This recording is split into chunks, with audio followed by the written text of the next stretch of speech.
Hello guys, সবাই কেমন আছো? তোমাদের প্রিয় তানভীর আবারও চলে এসেছে নতুন একটি ব্লগ নিয়ে। আমার ব্লগে তোমরা দেখেছো প্রকৃতি ও বিভিন্ন দর্শনীয় স্থানের ভিডিও, কিন্তু আজকে এসেছি ভিন্ন ধর্মী একটা ব্লগ নিয়ে, যেখানে রয়েছে প্রথম হওয়ার প্রতিযোগিতা। হ্যাঁ গাইজ, এটি একটি খেলার প্রতিযোগিতা। তো গাইজ, বলো দেখি এই খেলার নাম কি,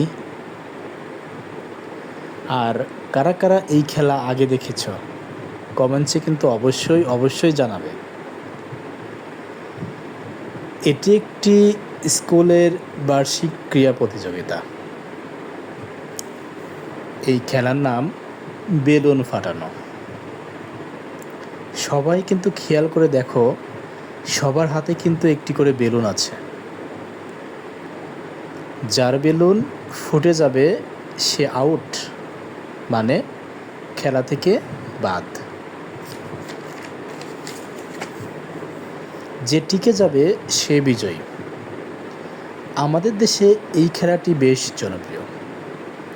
তো গায়েজ, কথা না বাড়াই, চলো দেখি শেষ পর্যন্ত কে বিজয়ী হয় এবং কার হাতে প্রথম পুরস্কারটি ওঠে।